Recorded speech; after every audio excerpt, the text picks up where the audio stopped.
Ya, selamat bertemu kembali dalam kuliah kita Sistem Informasi Akuntansi. Pada kesempatan ini saya akan menjelaskan mengenai pengendalian atau control dan apa hubungannya dengan sistem pengendalian Sistem Informasi Akuntansi. Modul kita ada modul 4 dan 5 berkaitan dengan pengendalian. Saya akan sepintas menjelaskan beberapa hal berkaitan dengan pengendalian. Ya. Ini terbagi melalui beberapa materi. Yang pertama ini adalah pendahuluan, konsep dasar, kemudian nanti lebih kepada penjelasan secara mendetail tentang pengendalian. Dalam yang bagian ini, kita akan menjelaskan mengenai apa itu konsep pengendalian internal, kemudian kenapa dalam pengendalian internal itu semakin penting bila sistem menggunakan komputer. Kemudian ada kerangka yang mendasari pengendalian. Biasanya yang dipakai adalah COSO dan IRM, nanti akan dijelaskan. Kemudian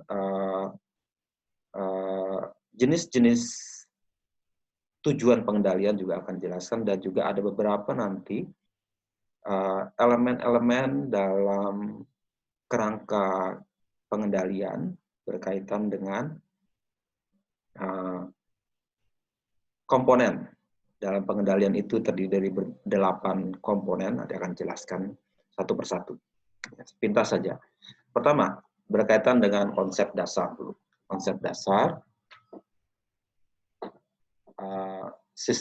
pengendalian.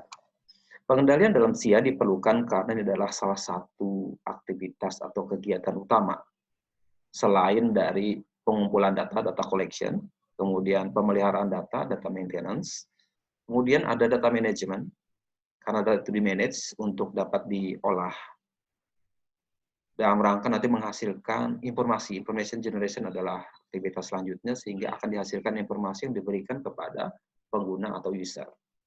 Nah, pengendalian ini juga mencakup aktivitas karena dia membantu dalam tiap aktivitas yang ada, sehingga semua kegiatan dalam aktivitas ini terkendali, in control. Ya.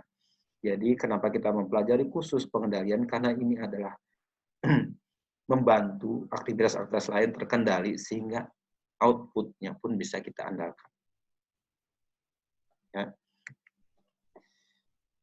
Jadi kerangka pengendalian adalah bagian tidak terpisahkan dari SIA, suatu organisasi, dan mencakup atau span semua transaksi, dan mencakup juga organisasi dan operasi dan manajemen perusahaan. Karena pengendalian dan pengamanan itu adalah bersifat internal di dalam organisasi, ya, maka disebut juga internal control structure, pengendalian internal.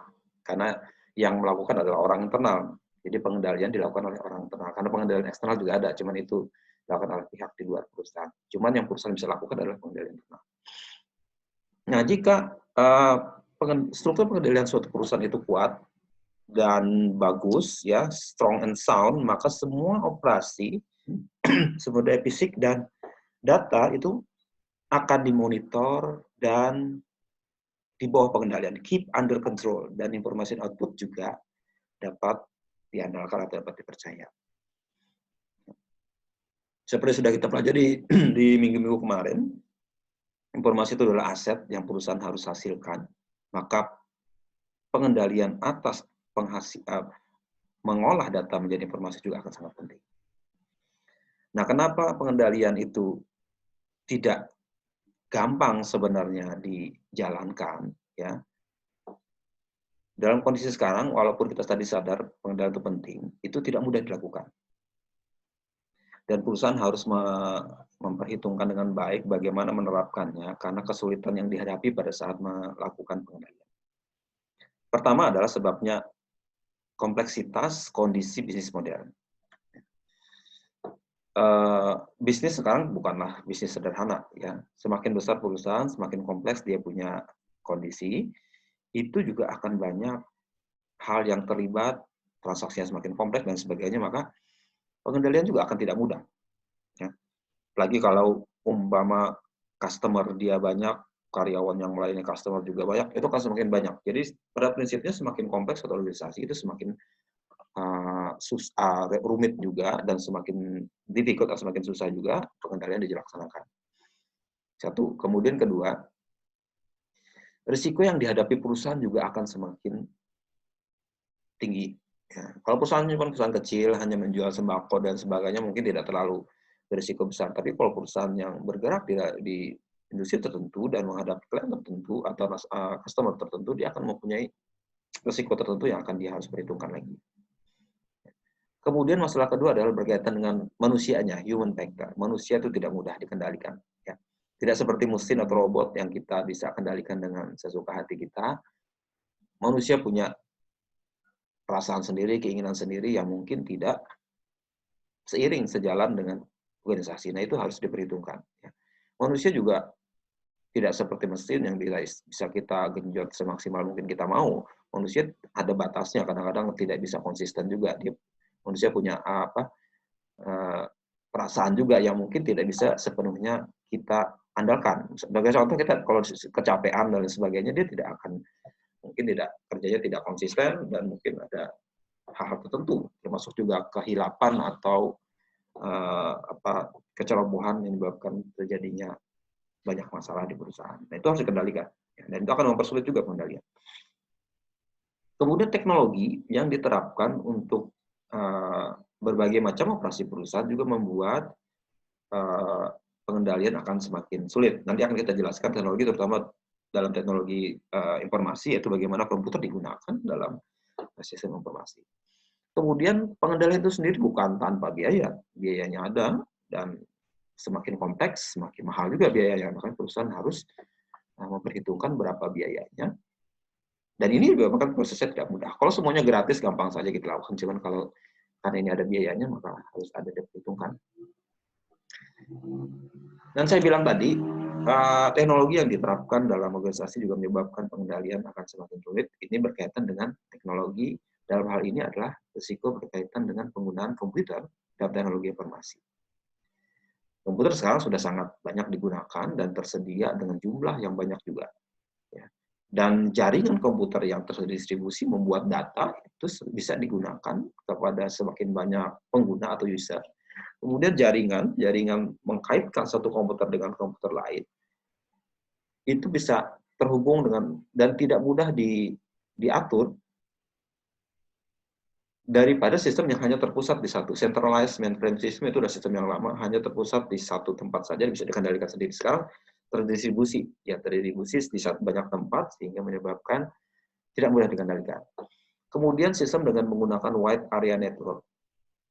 Itu tiap customer atau supplier bisa akses sendiri terhadap sistem data, dan ini terhubung dengan sistem perusahaan, sehingga membuat mungkin permasalahan karena sekarang orang bisa akses dengan mudah, ya, sehingga masalah kerahasiaan atau privacy atau confidentiality akan juga menjadi masalah karena setiap orang bisa akses. Ini akan menyebabkan satu, risikonya semakin banyak, atau threats atau ancaman terhadap sistem perusahaan.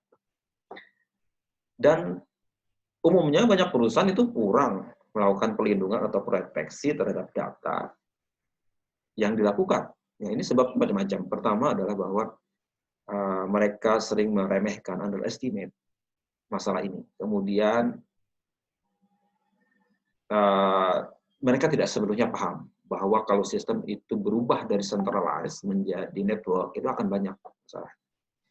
Kemudian perusahaan juga tidak menyadari sumber daya strategis dari data security, adalah merupakan bagian dari hal yang bersifat strategik. Mereka tidak sadar, tidak paham, dan juga tidak sadar. Kemudian juga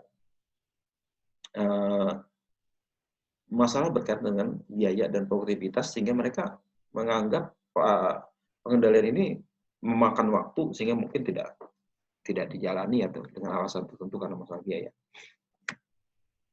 Dan juga ini semakin penting, ya. Seperti yang kita pahami, harusnya semakin penting, ya. Kemudian apa peran kita sebagai akuntan, ya? Akuntan harus memahami bagaimana kita melindungi sistem dari ancaman yang sudah diomongkan tadi. Ya. Kemudian mereka harus paham juga tentang IT dan kapabilitas dan risikonya. Ya, jadi akuntan bukan lagi akuntan yang bergerak di dalam teknologi yang manual, ya, tapi juga harus bergerak dalam teknologi yang computerized. Ya. Dan selain akuntan, di manajemennya juga harus ada prioritas tertentu. Ya. Kita harus paham betul ya tentang perlunya menyediakan security dan control atas sumber daya berkaitan dengan informasi. Walaupun sistem komputeris berbeda dengan sistem manual, tapi sebenarnya tujuannya sama, ya, tetap menjaga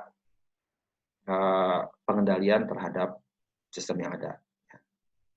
Memang pengendalian pemrosesan dengan komputer itu bisa mengurangi kesalahan error yang bersifat klerikal, tetapi juga ada risiko lain yang berkaitan dengan akses yang mudah oleh orang lain dan modifikasi mungkin terhadap data file kita. Kalau sistem manual kan kalau kita keep melalui buku, ya hanya kita yang menyimpan.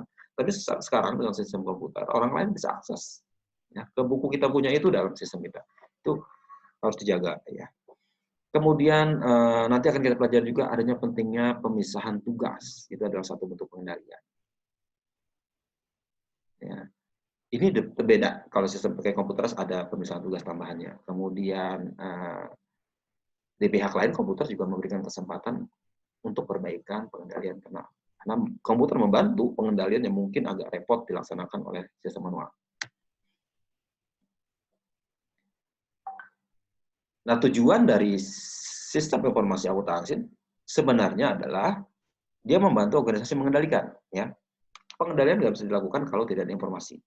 Nah, informasi yang dihasilkan oleh sistem informasi akuntansi membantu organisasi keseluruhan melakukan pengendalian.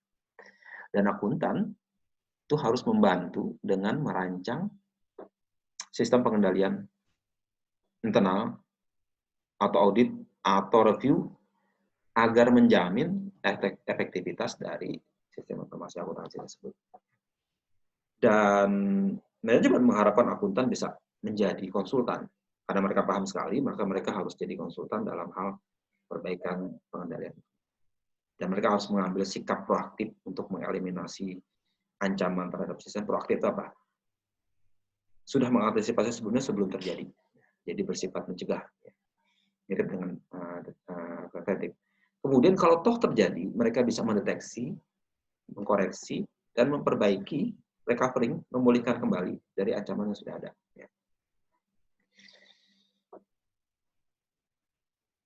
Nah, melaksanakan sistem itu akan lebih bagus kalau kita jauh-jauh hari merancangnya. Ya. Initial state-nya harus benar-benar dirancang dari awal, dan akuntan dan pihak lain yang terlibat sebagai konsultan expert itu harus menjadi satu tim. Ya. Akuntan harus terlibat.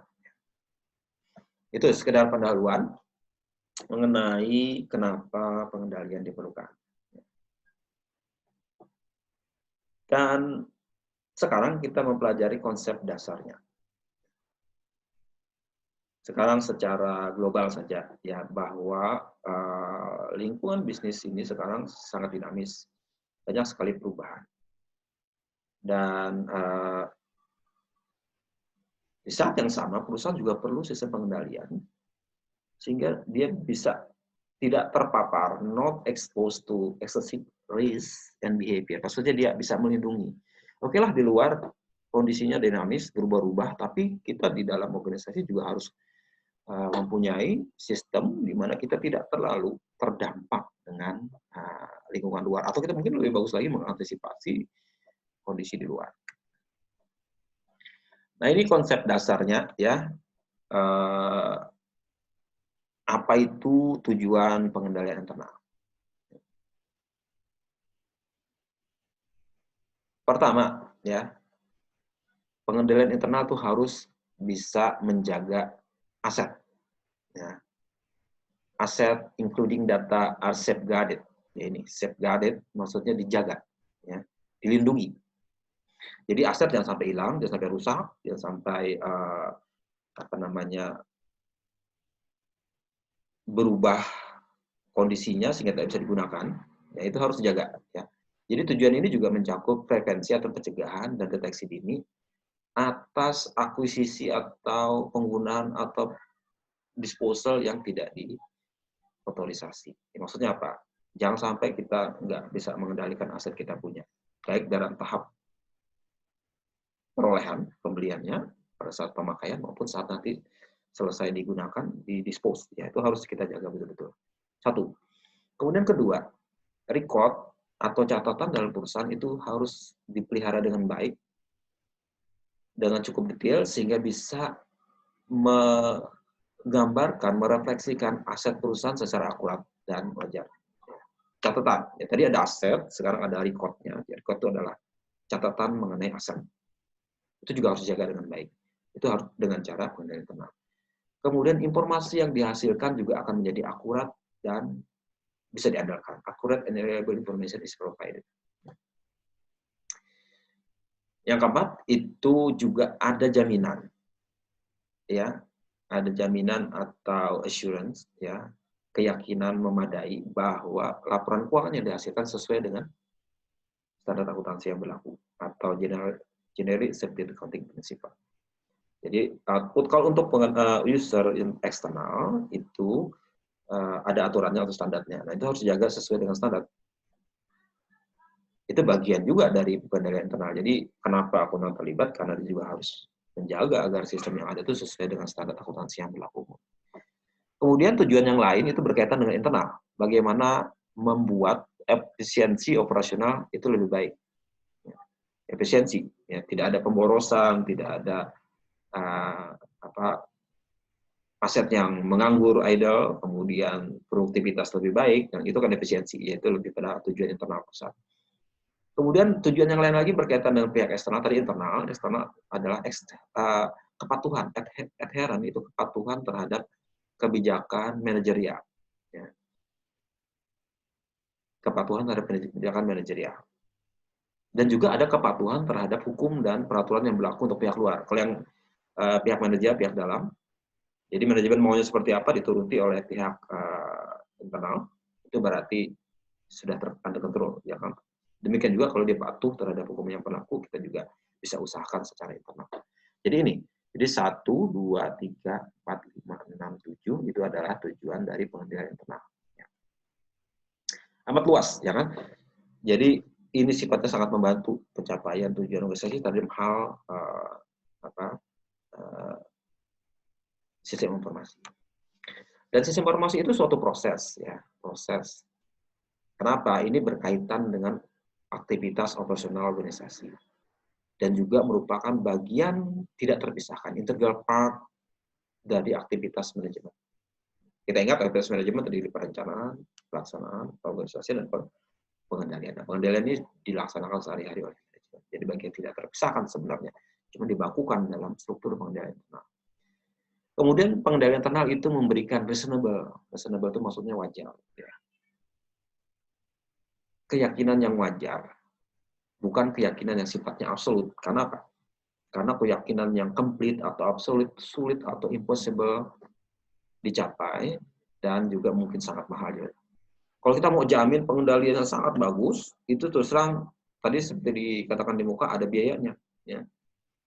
Semakin banyak kita lakukan, semakin biayanya. Semakin banyak biayanya ini mungkin sudah tidak optimal lagi. Kalau kita bikin grafik seperti ini, ya, sampai pada titik tertentu sangat mahal, tidak seimbang dengan hasilnya. Ya. Makanya keyakinan yang kita dapat dari pengendalian itu biasanya hanya wajar, tingkat wajar di tengah-tengah saja. Ya. Sama seperti kalau kalian belajar audit, ya, keyakinan atau assurance yang diberikan itu nggak pernah sampai absolut. Ya, karena itu nggak mungkin bisa tercapai. Demikian juga kalau diterapkan dalam satu organisasi dan pengendalian internal juga tidak mudah.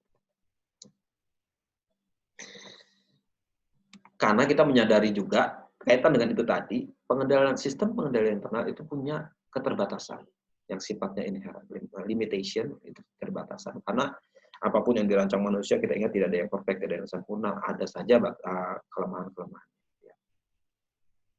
Pertama, karena sistem pengendalian dilaksanakan oleh manusia, ada saja mungkin kerawanan terjadi karena error, kesalahan, keliruan, atau karena keputusan yang buruk.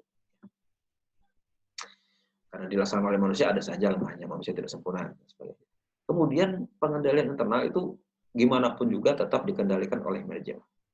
Kalau manajemennya mengabaikan, overridden, istilahnya bahasa Inggris overridden itu dia menerobos atau mengabaikan sama sekali pengendalian, bisa saja terjadi, ya. Karena sistem pengendalian internal itu di bawah kontrol dari manajemen. Kalau manajemennya sendiri mengabaikan, ya tidak bisa dipakai. Ya, itu ada kelemahannya.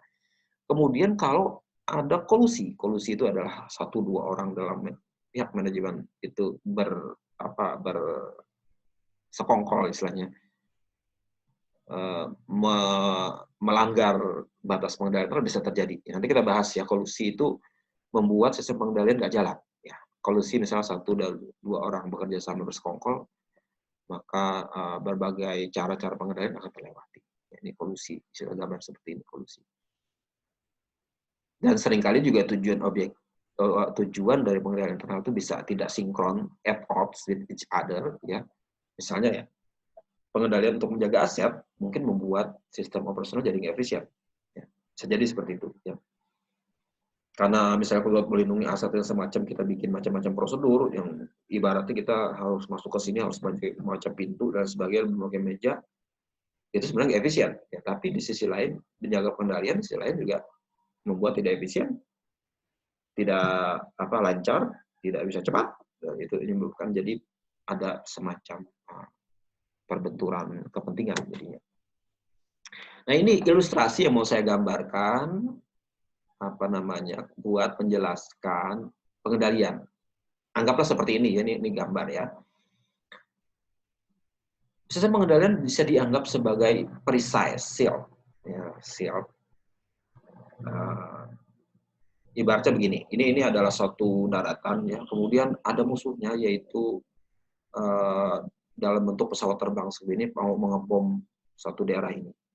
Kalau anggaplah kita punya pelindung di atas sana itu, di langit sana itu ada semacam pelindung, maka mungkin bom-bom itu nggak akan jatuh ke bumi, dia akan mental karena ada payung pelindungnya ini. Nah, anggaplah seperti ini ya, ini sekedar analogi saja. Ya.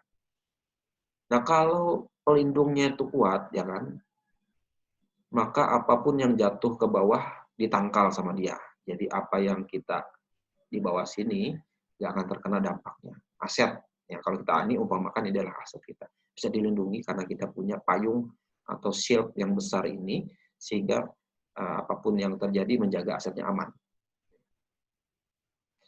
Nah, bom-bom yang jatuh ini dianggap sebagai sesuatu ancaman atau kejadian yang tidak diinginkan, undesirable events, yang bisa membom atau membombardir organisasi. Nah, kalau kita punya sistem pengendaliannya bagus, seperti saya katakan tadi, maka mental semua nih, atau nggak ada ngefeknya ke bawah. Cuman kalau kita punya banyak lubang-lubang, ya, di payung itu banyak lubang, ini akan ada nanti dia jatuh, kena ke bawah. Ya. Nah, lubang-lubang ini dinamakan exposure. Ya, exposure maksudnya ada kelemahan-kelemahan atau paparan terhadap risiko. Kalau organisasi nggak bagus pengendaliannya, dia banyak bolong-bolong lubang-lubang aja ini, sehingga menyebabkan bomnya ini banyak masuk ke dalam. Nah, ini diumpamakan seperti itu, ya. Bom-bom ini bisa dianalogikan untuk misalnya ada akses terhadap aset perusahaan yang tidak diizinkan, diperbolehkan unauthorized. Itu dianggap sebagai, misalnya orang luar sembarangan pakai aset perusahaan, atau bawa lari, atau maling bawa ngambil aset perusahaan, itu dianggap sebagai ancaman tadi, ya. Atau kecurangan atau fraud dilakukan oleh orang dalam organisasi atau luar organisasi. Kemudian bisa jadi juga karena karyawan tidak kompeten, atau program komputer yang mengalami fault atau error, kemudian input data yang kreatif, atau hackers, atau virus, dan sebagainya. Itu akan mengganggu ini. Ya. Kalau kita punya sistem yang bagus, ini akan tertangkal sendiri. Kurangnya atau lemahnya pengendalian bisa dianggap sebagai exposure, seperti saya bilang tadi, yang lubang-lubang tadi itu bisa dianggap sebagai exposure. Ya. Kemudian banyaknya lubang tadi, exposure tadi, meningkatkan risiko perusahaan terhadap kemungkinan kehilangan aset secara keuangan atau cedera yang diakibatkan oleh kejadian yang tidak diinginkan. Ya. Nah, kalau banyak lubang, kita bisa katakan sistem pengendalian internalnya ada kelemahan, ya, weakness. sehingga dapat menimbulkan banyak risiko terjadi, misalnya kerusakan aset, pencurian aset, korupsi data, dan atau sistem informasi, atau penghentian sistem informasi, bisa drop dan sebagainya. Terus sistem pengendalian, konsep pengendalian internal itu ada tiga fungsi. Ini bisa kalian pelajari ya, ada preventif, ada detektif, ada korektif. Ya. Preventif sesuai dengan namanya, preventif mencegah. Ya, ini adalah satu pengendalian itu dicegah sebelum sesuatu terjadi. Seperti dokter bilang, lebih baik mencegah daripada mengobati. Ya, sama seperti itu. Jadi kita cegah lebih dulu, jangan terjadi. Ya. Kalau detektif itu kalau sudah terjadi, tapi kita deteksi secepat mungkin. Ya. Kemudian korektif, memperbaiki seperti apa. Jadi digambarkan seperti ini. Tadi anggaplah tadi, ya masih ada kaitan dengan tadi. Ini adalah yang bom-bom tadi, ini adalah lubang-lubangnya. Yang merah-merah ini adalah lubang-lubang. Kalau preventif itu mencegah sebelum terjadi. Ini yang segitiga ini adalah preventif. Dia mencegah menangkal. Dia nggak akan menimpa organisasi, tapi ditangkal. Ya. Tapi kalau ada toh tetap terjadi, preventif kita sudah macam-macam, toh ada tetap terjadi, maka ini akan masuk ke dalam. Itu harus cepat-cepat dideteksi, sehingga kita mau menangkal secepat mungkin. Mungkin kalau ibarat bom tadi ya, bomnya cepat masuk, tapi kita bikin bom yang melawan dia. Kan ada bom yang misil yang bisa, bom pintar itu, dia tahu bom yang lawannya, dia kejar bom meledak di atasnya sampai ke bawah. Nah, kalau toh ada bom yang jatuh ke bawah, ya itu harus bisa diperbaiki secepat mungkin, ya. Melalui mekanisme korektif diperbaiki. Kemudian kita belajar lagi pengendalian internal itu ada yang sifatnya umum, general control, dan aplikasi. Nanti kita pelajari di bab tersendiri nanti mengenai ini.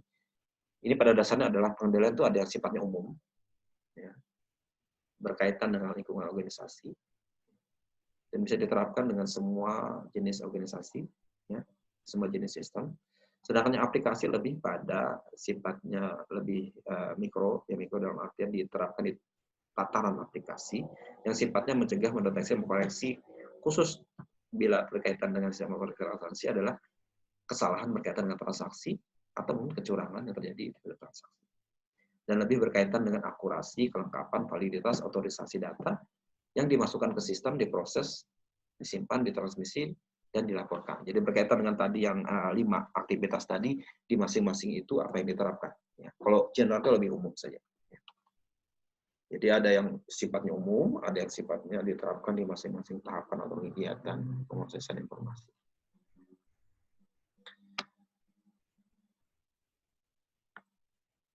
Dan pengendalian internal itu harus ada dalam organisasi. Ya kita balik lagi ya. Itu terutama sekali untuk membantu perusahaan mencapai misi dan tujuannya. Ya, misi dan tujuan, goal ini, dan juga bisa meminimalkan terjadinya kejutan yang tidak menyenangkan, surprises. Ya. Kejutan itu maksudnya sesuatu yang kita nggak harapkan terjadi, ya. Itu harus diminimalkan. Itu. Kemudian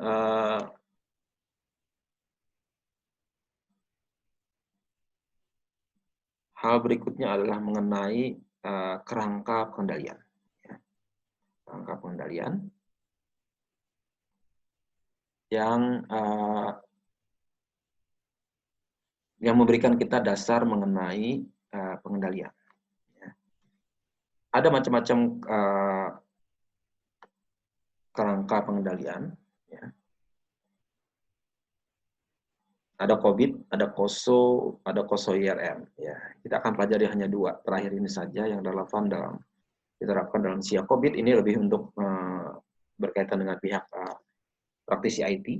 Ya. Mereka banyak memakai COVID. Ya. Kita lebih, kalau akuntan, lebih banyak memakai COSO.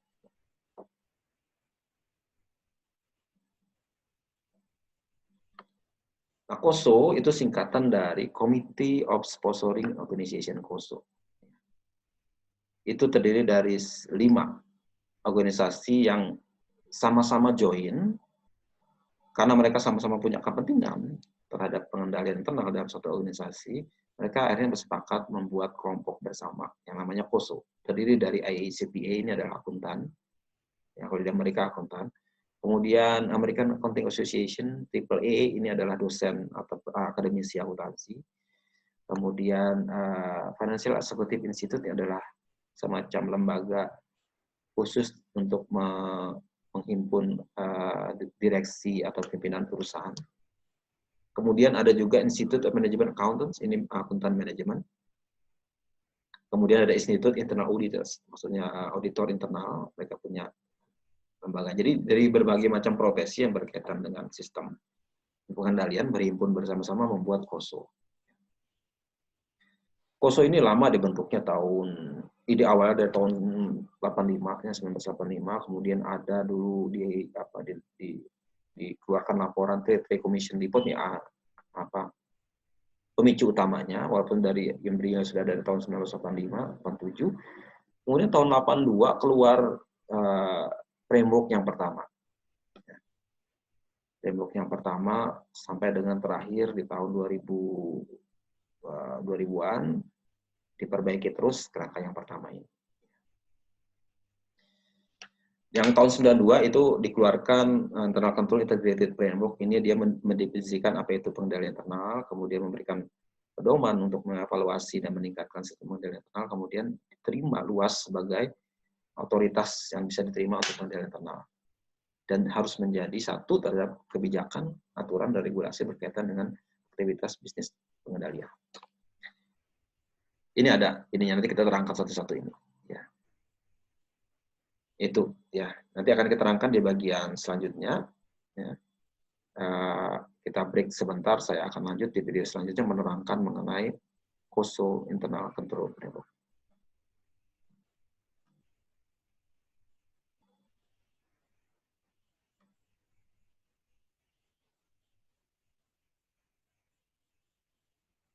Ya, kita akhiri, sampai ketemu di video selanjutnya. Terima kasih.